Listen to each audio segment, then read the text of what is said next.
Jai Hind 12th class student. So here we are with the last topic of chapter number 2, that is solution. Okay, so now we have to start with the last topic, that is want of factor. Want of factor, although it is related to colligative properties. ये colligative property का एक part है, but एक बहुत important part है, that is want of factor. And now we will see what is want of factor. Now suppose आप करिए, आपने जितनी भी colligative properties को observe किया, either it is relative lowering in vapor pressure, आपका elevation in boiling point, depression in freezing point या osmotic pressure, आपने सारी values calculate कर ली. But sometimes what happens, कुछ बार ऐसा होता है that the property you observe and the experimental property, जो भी आप property observe कर रहे हैं और जो आपकी theoretical property है, जो आपने calculate करी, that is your theoretical value, but जो एक्सपेरिमेंटली ऑब्जर्व हो रही है इट इज क्वाइट डिफरेंट. कि मैंने एक्सपेरिमेंटली जब मैंने एक्सपेरिमेंट किया तो मेरा कुछ और आया, but when I used to calculate the colligative property by using the formula, तो वो मेरी अलग आई, दोनों कॉलिगेटिव प्रॉपर्टी अलग आई है.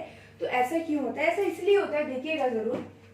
सपोज करिए आपने यहाँ कोई सोल्यूशन लिया है, ठीक है, कोई भी सोल्यूशन है, आप इसमें ऐड करते हो NaCl. क्या ऐड किया मैंने? NaCl. एक लिक्विड है, कोई भी लिक्विड हो सकता है, and you add a non volatile solute NaCl into it.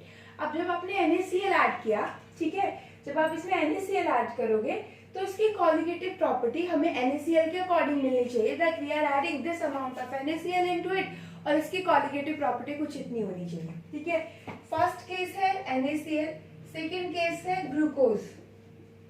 ठीक है, कि सेकेंड केस में in place of NaCl I am adding glucose to the liquid solution. तो अब हम देखते हैं कि क्या फर्क होता है. अब फर्क क्या होता है? When we are taking glucose, ठीक है, जब आप ग्लूकोज को ऐड कर रहे हो तो आपकी ऑब्जर्व्ड मींस आपका एक्सपेरिमेंटल वैल्यू और आपका थ्योरेटिकल वैल्यू दोनों इक्वल आती है.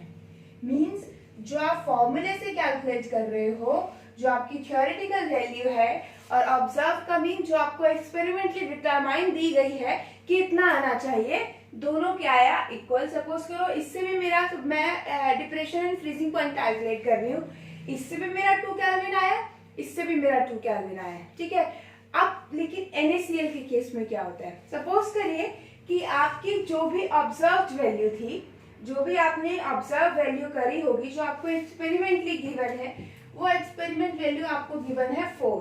ऑब्जर्व वैल्यू कितनी गिवन है आपको? ऑब्जर्व्ड कॉलिगेटिव प्रॉपर्टी कितनी गिवन है? 4 गिवन है for NaCl. But when you are using your formula to calculate the colligative property for NaCl, it comes out to be 2. क्या हो गई? ये 2 आई है. क्या आई है? 2 आई है. मीन्स आपको जो दी गई थी कि 4 आनी चाहिए, लेकिन आई कितनी? 2 आई है. इट मीन्स 2 का डिफरेंस हो गया यहाँ पर.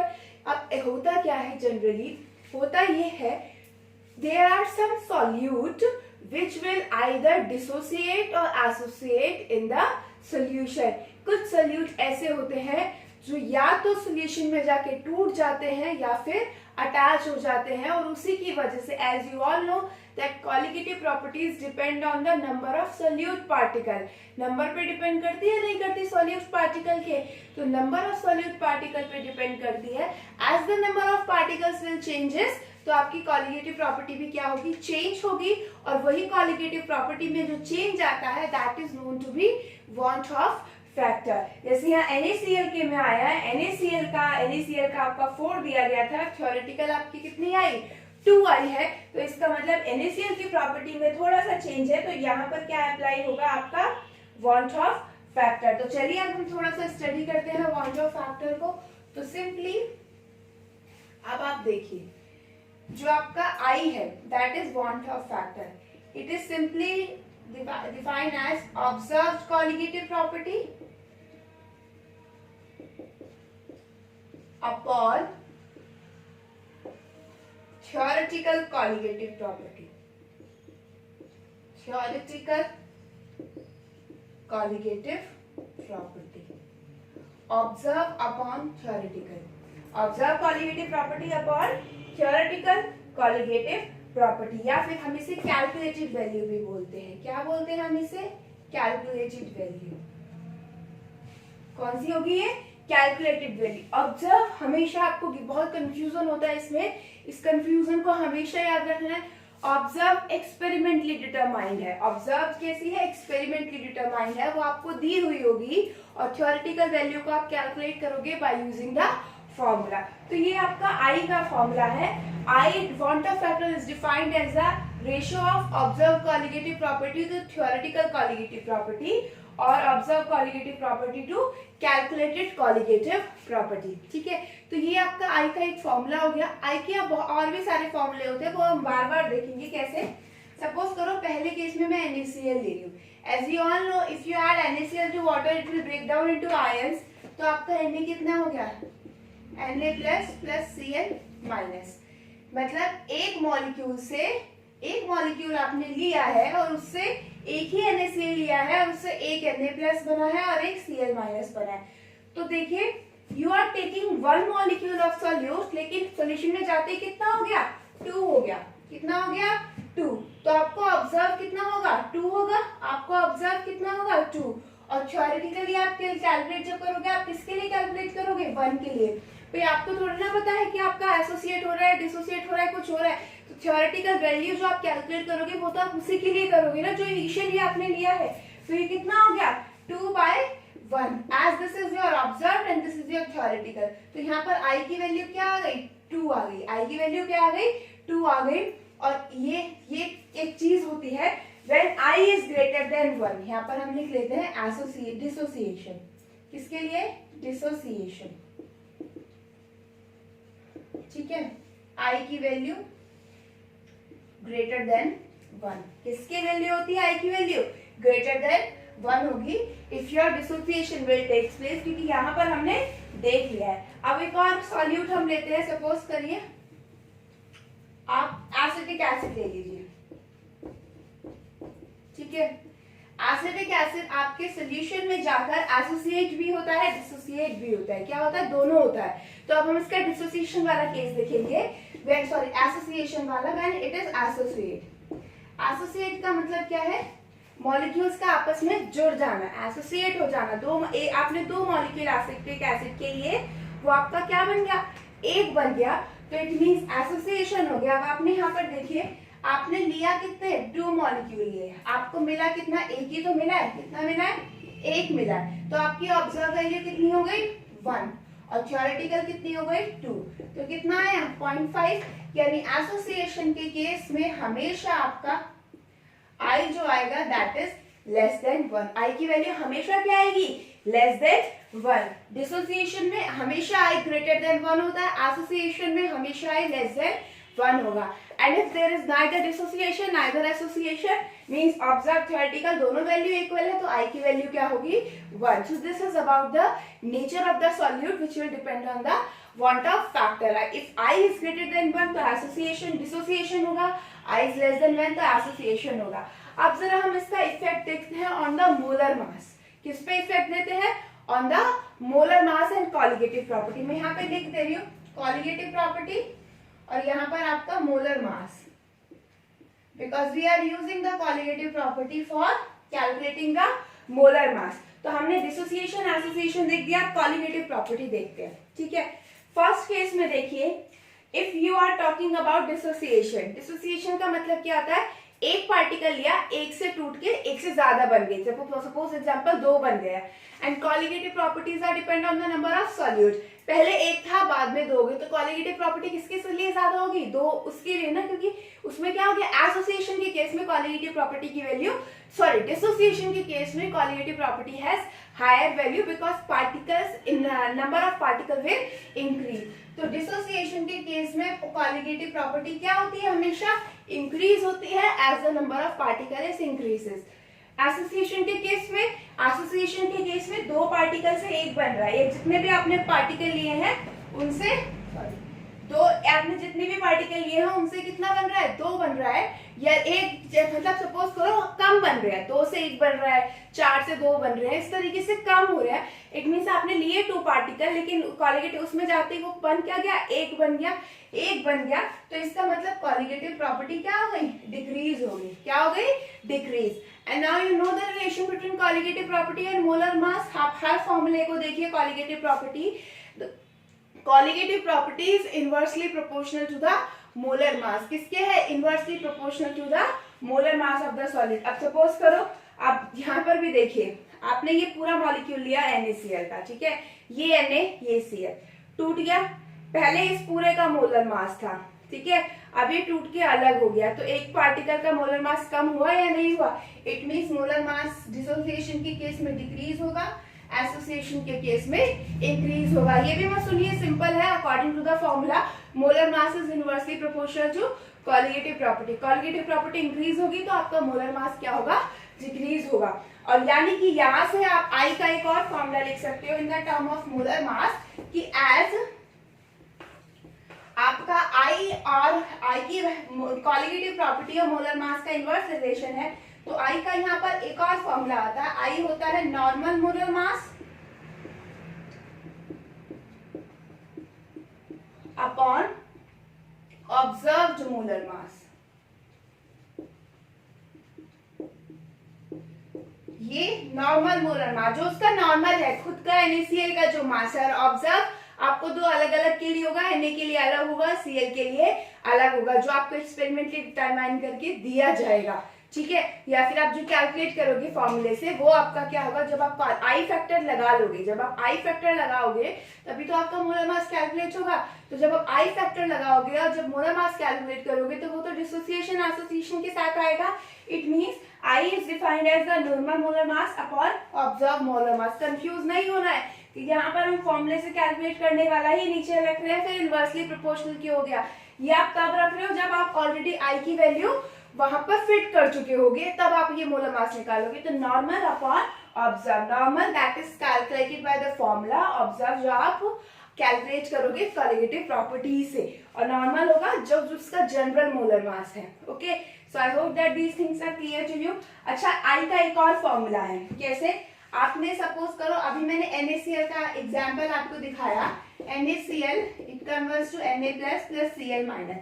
स्टार्टिंग में हमने एक पार्टिकल लिए और बाद में कितना बन गया, 2। तो आपकी ऑब्जर्व कॉलीगेटिव प्रॉपर्टी 2 है, divided by theoretical colligative property that is 1। तो आपने आई कैसे निकाला, 2/1। तो इसका मतलब आई का फॉर्मूला एक और हो गया, आई का मतलब हो गया number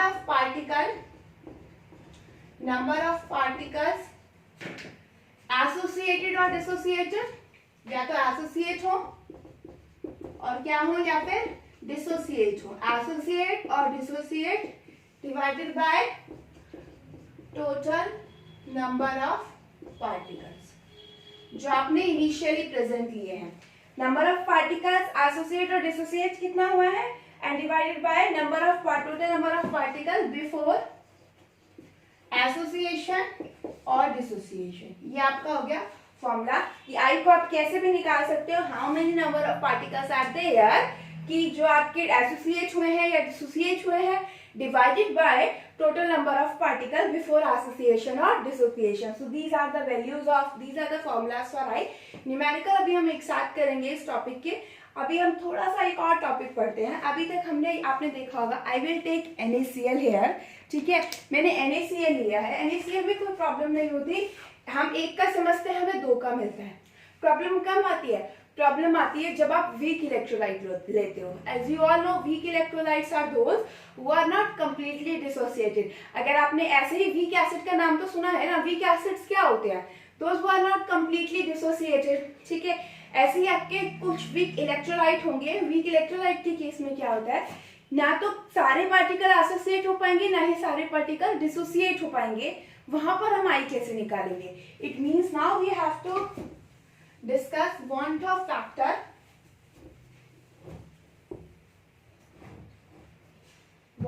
factor for weak electrolyte।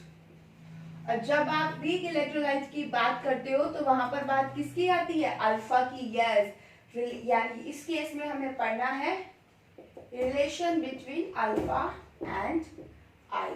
क्या होता है? Alpha and I, relation between alpha and I.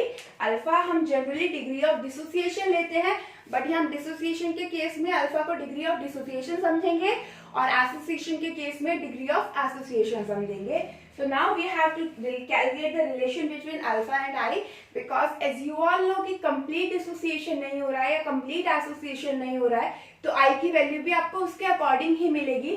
Proper आप सोचोगे, आप सपोज करो you are taking ammonium hydroxide. Ammonium hydroxide क्या होगा? NH4 + OH-। आपने तो समझ लिया कि एक है और दो मिलेंगे, but it is a weak electrolyte, यानी एक मोल अगर आप ले रहे हो तो जरूरी नहीं है कि पूरा का पूरा एक मोल में जितने भी मॉलिक्यूल प्रेजेंट हैं वो सारे के सारे डिसोसिएट हो जाए, उसमें से कुछ ही डिसोसिएट होंगे। That we have to discuss in the colligative property. तो सबसे पहला मैं केस लेती हूँ फॉर डिसोसिएशन। किसका केस लेती हूँ मैं? डिसोसिएशन का। चलिए, इससे पहले मैं एक एग्जांपल से समझाती हूँ, थोड़ा सा एक ऐसी जनरल, फिर हम आगे पढ़ेंगे। ठीक है? सपोज करो आपने कोई भी, जैसे सपोज करो मैं एसिटिक एसिड लेकर यहाँ कंसिडर कर रही हूँ, एसिटिक एसिड ही मैंने लिया है। ठीक है, ये मेरा एसिटिक एसिड हो गया। Now suppose initially I have taken it's 100। जब आपका टाइम क्या है? 0, मींस कोई रिएक्शन स्टार्ट नहीं हुई है, सिर्फ आपने एसिडिक एसिड लिया है T0 पे। दिस इज 100, तो ये कितना होगा? 0 0। ये आपने इक्विलिब्रियम में बहुत पढ़ा है। अब सपोज करिए आज T = T, मतलब पूरा टाइम कंप्लीट हो गया। अगर ये स्ट्रॉन्ग इलेक्ट्रोलाइट होता तो 100 के 100 चले जाते, इधर 0 बचता, इधर 0 बचता और ये 100 बन जाते। बट आज it is a weak electrolyte, suppose करो 100 में से कितने डिसोसिएट हुए? 50 हुए हैं। कितने डिसोसिएट हुए हैं? 100 में से 50 डिसोसिएट हुए हैं। तो अब तो ये 50 क्या हो गया? आप ये 50 है कि आपका 50 उसमें से क्या हुए हैं? डिसोसिएट हुए हैं। तो अब आप देखिए, सी है 1 मोल ऑफ, अगर आपका 1 आप यहाँ ले लेते हैं, 1 से 1 ही एसिटेट आयन बन रहा था, 1 ही H पॉजिटिव आयन है। तो अगर आपका 50 डिसोसिएट होगा तो 50 ये बनेगा और 50 ये बनेगा। बनेगा या नहीं बनेगा? अब आपका अल्फा निकालिए।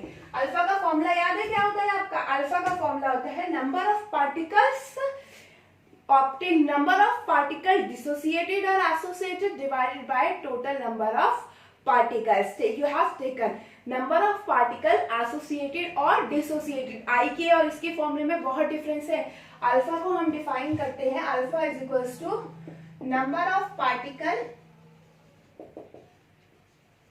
Dissociate upon total number of particles. ठीक है, तो अल्फा देखिए कितने डिसोसिएट हुए हैं? 50, और टोटल नंबर ऑफ पार्टिकल्स कितना है? 100, यानी आपका अल्फा क्या आ गया यहाँ पर? 0.5। यानी आप सोच रहे थे कि 1 का 1 पूरा डिसोसिएट हो रहा है, लेकिन 1 में से कितना जा रहा है? 0.5 जा रहा है। अब आप सपोज करो इसके लिए आई की वैल्यू कैलकुलेट करो। आई का फॉर्मूला क्या होता है? Number of particles after dissociation. अब यहाँ पर देखिए, यहाँ पर है कितने पार्टिकल डिसोसिएट हुए, लेकिन आई का फॉर्मूला क्या होता है? Number of particle obtain after association और डिसोसिएशन। तो वो आपको किस स्टेज पे मिलेंगे? वो आपको इस स्टेज पे मिलेंगे कि कितने पार्टिकल्स। आई का फॉर्मूला मैं यहाँ लिख देती हूँ, number of particles after dissociation upon total number of particles, sorry particles before dissociation. तब आपको यहाँ डिफरेंस दिख रहा है दोनों फॉर्मूले में? बिफोर डिसोसिएशन यानी कितने पार्टिकल्स डिसोसिएशन के बाद बचे और कितना डिसोसिएशन से पहले थे। तो अब आप देखिए डिसोसिएशन के बाद कितने बचे? 50 तो ये होंगे, 50 ये हुए, यही तो स्टेज है। और आपका 100 - 50 ले रहे हो, यानी 50 यहाँ पे बचे होंगे या नहीं बचे होंगे? यानी इन सब को ऐड करके number of particle after dissociation का मतलब है कितने आपके सॉल्यूशन में है, डिसोसिएशन हो गया है। तो अब आप total number of particles count करो। तो ऑब्वियस सी बात है, जब मुझे total number of particles count करने हैं तो मैं ये सारे करूंगी या नहीं करूंगी, क्योंकि ये सारे सॉल्यूशन में प्रेजेंट है।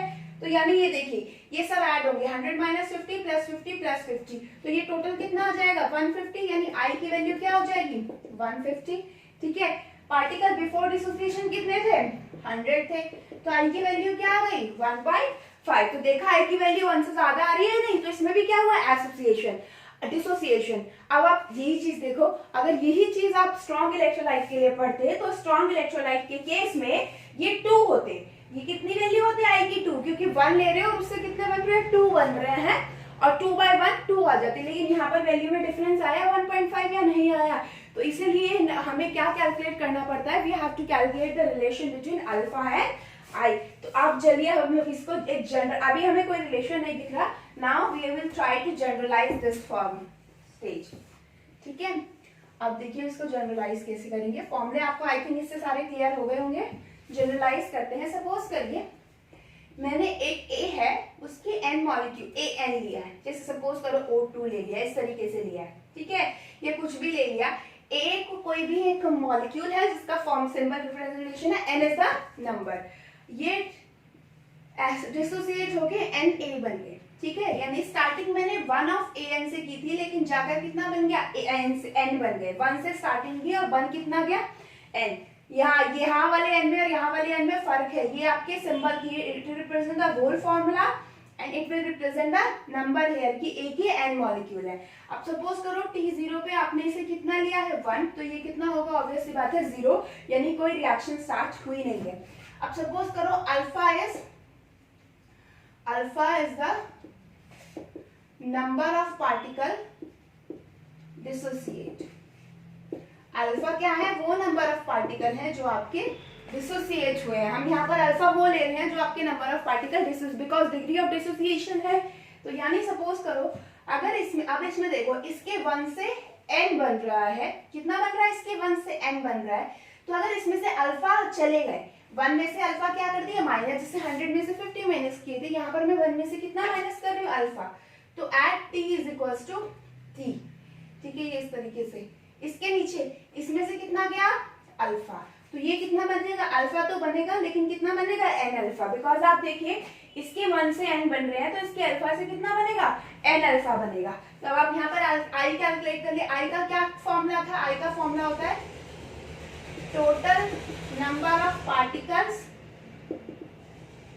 After dissociation upon total number of particle before dissociation, before dissociation, after dissociation कितने पार्टिकल हैं, before dissociation, तो after dissociation कितने हैं, मैं यहाँ पे लिख देती हूँ number of particles after dissociation कितना है n 1 माइनस, सारे बचेंगे ना ये, तो ये कितना हो जाएगा 1 minus alpha plus n alpha. I की वैल्यू कैलकुलेट करो, आई की वैल्यू क्या होगी आपकी, आई की वैल्यू है number of particles after dissociation 1 minus alpha plus n alpha divided by number of particle before dissociation, कितना लिया था 1 लिया था, तो यहाँ पर देखिए i is equals to 1 minus, इस तरीके से लिख लो 1 plus n alpha minus alpha, i को इधर ले आइए n अल्फा माइनस अल्फा। ठीक है, तो अब आप इसको कैलकुलेट करिए कैसे, 1 i minus 1 is equals to, यहाँ पर अल्फा कॉमन के लिए लीजिए n माइनस 1। ठीक है, तो यहाँ पर अल्फा की वैल्यू क्या आ जाएगी, इधर से रेस कर रही हूं मैं, अल्फा की वैल्यू क्या आएगी, alpha is equals to i minus 1 upon n minus 1। I आपको पता है, अल्फा आपको पता है, नंबर ऑफ n का मतलब है आप कितने पार्टिकल आपके डिसोस इनिशियली आप देखो अकॉर्डिंग टू द इक्वेशन, अगर आपका एसिटिक एसिड है, ठीक है, आपको दिया हुआ है कि क्वेश्चन में डिसोसिएशन हो रहा है, तो एक मॉलिक्यूल आप उसमें आयंस देखोगे, उसमें आयंस कितने बनेंगे, जैसे सपोज करो अगर मैं आपको बेरियम सल्फेट दे रही हूँ BaSO4, ठीक है, तो BaSO4 में क्या बनेगा Ba2 positive plus sulphate ion, तो इसके लिए मेरे अकॉर्डिंग तो 1 से 2 बनने चाहिए, तो मेरे लिए n की वैल्यू कितनी हो गई 2। अब यहाँ पर मैं i की वैल्यू नहीं देखूंगी, 2/1 की i की वैल्यू 2 है, तो यहाँ मैं वीक इलेक्ट्रोलाइट कंसीडर कर रही हूँ, n आपका ये है कितने नंबर ऑफ पार्टिकल आपके एसोसिएट हो रहे हैं, डिसोसिएट हो रहे हैं according to the initial equation. जो आप इक्वेशन ले रहे हो उसमें देखो, आपको जो मॉलिक्यूल दिया है उससे देखो कि एक मॉलिक्यूल से 3 में बन रहा है या फिर एक मॉलिक्यूल से दो में बन रहा है डिसोसिएट होके, तो वो आपकी क्या होगी, n की वैल्यू होगी। जैसे मैं यहाँ n2 पुट करूंगी, I नहीं पुट कर सकते because we are talking about the weak electrolyte here. तो डिसोसिएशन हो गया आई थिंक, तो ये डिसोसिएशन का फॉर्मूला है। अधिकतर अगर आप फॉर्मूला ही याद रखोगे तो भी बहुत है आपके लिए। तो ये अल्फा और आई में रिलेशन आ गया, ठीक है। अब हम देखते हैं जरा, डिसोसिएशन तो हो गया, अब हम आते हैं एसोसिएशन के लिए। किसके लिए देखते हैं हम, एसोसिएशन। हम यहाँ पर भी हम अल्फा ही मान रहे हैं, डिग्री ऑफ एसोसिएशन, ठीक है। अल्फा यहाँ पर मैं क्या ले रही हूँ, डिग्री ऑफ एसोसिएशन, दोनों केस में सेम उससे रिप्रेजेंट कर रहे हैं। अल्फा आपका क्या है, डिग्री ऑफ एसोसिएशन। यहाँ मैं डायरेक्ट डिराइव करूंगी रिलेशन, ठीक है। यहाँ पर उल्टा हो जाएगा, सपोज करो आपने एन ही लिए हैं, अब वो किस में कन्वर्ट हो जाए, ए एन में, किस में कन्वर्ट हो जाए, ए एन में। जैसे सपोज करो एग्जांपल में एसिटिक एसिड का ही ले रही हूँ, अगर एसिटिक एसिड आपका क्या होता है, एसोसिएट होता है, तो इस तरीके से बनता है या नहीं बनता। तो यहाँ पर भी लिया आपने n मॉलिक्यूल्स ऑफ A लिए हैं, वन ऑफ AN मॉलिक्यूल बन गया है। यहाँ पर क्या है, n number of A molecule comes to form one molecule, one number of AN molecule, यानी n तो नंबर यहाँ पर लिए थे, n A के लिए थे, लेकिन यहाँ वन बचा है AN का, ठीक है। अब सपोज करो T इज इक्वल्स टू 0 पे, ये 1 है तो ये कितना होगा 0। अब टाइम बढ़ता गया, कितना बन गया, टाइम T। अल्फा क्या है आपका, डिग्री ऑफ एसोसिएशन, तो ये सपोज करो इसमें से अल्फा गए, तो ये कितने बचेंगे बताना जरा, ध्यान से देखना। यहाँ पर ये बचेंगे n बाय अल्फा। चलिए मैं इसे यहाँ के लिख के बता रही हूँ, n ऑफ a से बन रहा है 1 ऑफ an, ठीक है। n से कितना बन रहा है 1, ठीक है। तो 1 से कितना बनेगा 1 बाय n, तो अल्फा से कितना बनेगा अल्फा बाय n। खुद ही सोचने वाली बात है, n से 1 बन रहा है तो 1 से क्या बनेगा 1 बाय n, और अल्फा से क्या बनेगा हाँ मैंने उल्टा लिख दिया, अल्फा बाय n। अल्फा से क्या बनेगा अल्फा बाय n, n से 1 जा रहा है तो 1 से क्या जाएगा 1 बाय n, और अल्फा से क्या होगा अल्फा बाय n। अब आप देखिए यहाँ पर I का फॉर्मूला लगाइए। I का फॉर्मूला मैंने आपको क्या बताया था, number of particles after association. आप क्या फॉर्मूला लगाओगे आप, आफ्टर एसोसिएशन, तो कितना है 1 minus alpha plus alpha by n divided by number of particles before association, तो डिवाइडेड बाय 1, तो फॉर्मूला हो गया 1 माइनस अल्फा। मैं बस इसे इधर लाई हूँ, इसे इधर ले रही हूँ, कुछ नहीं किया। तो ये कितना बन गया, I minus 1 is equals to alpha minus n upon alpha. I minus 1 is equals to alpha common ले लिया, 1 माइनस n माइनस 1, ठीक है। तो यहाँ से देखिए अल्फा क्या आ गया, इधर लिख रही हूँ मैं, alpha is equals to I minus 1 upon n minus 1। n ये नंबर है, क्या है n ये नंबर होगा। आपको पता होगा कि आपने 2 मॉलिक्यूल स्टार्टिंग में लिए हैं या 1 मॉलिक्यूल स्टार्टिंग में लिया है, तो आपको ये पता होगा, आप यहाँ से n की वैल्यू पुट करेंगे और ये अल्फा का रिलेशन आ जाएगा। सिर्फ इतना है, वहां n माइनस 1 था, यहाँ 1 अपॉन n माइनस 1 होगा। So I hope that this is clear to you about the वॉन-हाउ factor for association and dissociation. Okay, इतना हमारा कंप्लीट हो गया, हमारे फॉर्मुलेस कंप्लीट हो गए। In the next class we are going to do the numerical problems only. इस topic पे भी और थोड़े 1-2 प्रॉब्लम और हम एक्स्ट्रा डिस्कस करेंगे न्यूमेरिकल प्रॉब्लम। बाकी theoretical questions I will give you in the assignment form, ठीक है। वो असाइनमेंट फॉर्म में मैं आपको थियोरेटिकल क्वेश्चंस दे दूंगी। Otherwise if I will talk about the numerical, तो ये सारे न्यूमेरिकल इस टॉपिक के भी मैं आपसे नेक्स्ट क्लास में प्रॉपरली डिस्कस करूंगी, ठीक है। और इसके नोट्स मैं आपको प्रोवाइड कर दूंगी। डिग्री ऑफ डिसोसिएशन और एसोसिएशन के जो नोट्स है I will provide to you. So I hope that all the things are getting clear to you. Main आपको सिर्फ फॉर्मूला है जो आपको याद रखना है, इसमें सिर्फ आपको फॉर्मूला ही ज्यादा इम्पोर्टेंट जो है वो आपका फॉर्मूला रहेगा इसमें। तो अगर आप ये फॉर्मुलेज भी याद करते हो लास्ट में, so that is sufficient for you. Okay, thank you.